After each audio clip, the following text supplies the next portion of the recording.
বউকে খুশি করার জন্য আমার একমাত্র স্বামী আজকে এতগুলো ইলিশ মাছ নিয়ে এসেছে। আসসালামু আলাইকুম সবাইকে, আমি লামিয়া মুস্কান। স্বামীর কাছে আবদার করেছিলাম আমি ইলিশ মাছ খাবো, কারণ এখন টাটকা টাটকা পদ্মার ইলিশের সিজন চলছে, আর তাই তো আমি বেশ কয়েকদিন ধরেই আবদার করছিলাম। তবে তোমরা হয়তো বা অনেকেই জানো, কয়েক মাস আগে আমাদের বাসায় ইলিশ মাছ আনা হয়েছিল, আর সেই মাছটা খুবই বাজে ছিল। মূলত আমার হাজবেন্ড সেটা লোকাল বাজার থেকে এনেছিল, তাই এবার আগে থেকেই বলে দিয়েছি আমাকে যেন চাঁদপুরের একবারে পদ্মার ইলিশটা এনে দেয়। আর এই জন্যই কিন্তু এবার আমার হাজবেন্ড চাঁদপুর থেকে পদ্মা নদীর ইলিশ মাছ এনেছে। ইনশাল্লাহ এবার ইলিশ মাছ অবশ্যই ভালো হবে। বাই দ্য ওয়ে, এখন একটু মাছগুলো আনবক্সিং করে দেখি সবকিছু ঠিকঠাক আছে কিনা। যেহেতু এটা চাঁদপুর অর্থাৎ অনেক দূর থেকে আনা হয়েছে, তাই আমি একটু টেনশনে ছিলাম আসলে মাছগুলো ফ্রেশ আছে কিনা। তবে আলহামদুলিল্লাহ প্রত্যেকটা মাছই কিন্তু একদমই ফ্রেশ টাটকা ছিল। তোমরাই দেখো মাছের সাইজগুলো মাশাআল্লাহ কত বড়। বাই দ্য ওয়ে, এরকম ফ্রেশ মাছ কিন্তু চাইলে তোমরাও আনতে পারবে, আর সেটা হচ্ছে ইলশে বাড়ি এই পেজ থেকে। আমরা কিন্তু এবার দুই ধরনের মাছ নিয়েছিলাম,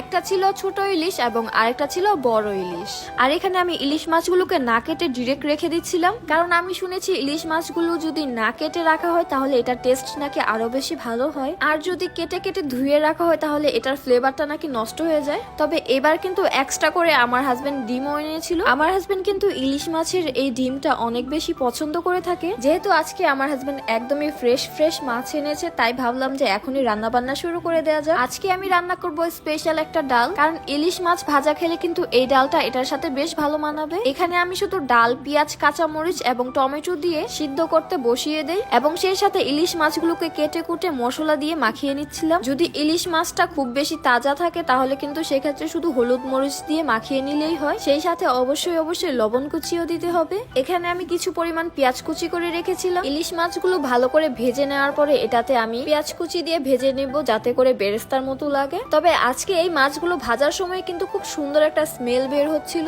ভাজার সময় এই ঘ্রাণটা আমাদের পুরো ফ্ল্যাটেই ছড়িয়ে পড়ে। সত্যি বলতে গেলে তরতাজা খাবারের স্বাদই অন্যরকম থাকে। ইলিশ মাছের এই সুন্দর ঘ্রাণেই কিন্তু বোঝা যায় আসলে মাছটা কতটা তরতাজা ছিল। যাই হোক, বলতে না বলতে আজকে কিন্তু আমার মাছ ভাজাটাও কিন্তু একদমই কমপ্লিট। এখন শুধু পরিবেশন ও খাওয়ার পালা। গরম ভাত দিয়ে এরকম ইলিশ ভাজা আর হচ্ছে পাতলা ডাল হলে খেতে কিন্তু বেশ দারুণ লাগে। আর এখানে আমি ইলিশ মাছগুলোকে একটু সুন্দর দেখানোর জন্য কাঁচামরিচ দিয়ে দিই, যাতে করে খেতেও ঝাল লাগে এবং দেখতেও সুন্দর লাগে। এখন শুধু হলুদ গুঁড়ো এবং লবণ কুচি দিয়ে ডালটা কমপ্লিট করার পালা। আর এই হচ্ছে আমার পাতলা ডালের final look. By the way, এই ডালটাতে কিন্তু আমি পেঁয়াজ এবং রসুন দিয়ে ভালো করে বাগার দিয়ে নিয়েছি। এখন শুধু গরম গরম ভাত দিয়ে এগুলো খাওয়ার পালা। এখানে কিন্তু আমি ইলিশ মাছের ডিম এবং লেজটাকে আলাদা করে ভেজে নিয়েছিলাম। যেহেতু আমার হাজবেন্ড ইলিশ মাছের ডিমটা অনেক বেশি পছন্দ করে, তাই সবার আগে তাকে এটাই টেস্ট করালাম। আর এই ডিমের টেস্টটা কিন্তু অ্যাজ ইউজুয়াল সবসময় অনেক বেশি মজা হয়ে থাকে। সেই সাথে ইলিশ মাছের লেজটা খেয়ে বললো এটার স্বাদ নাকি আরো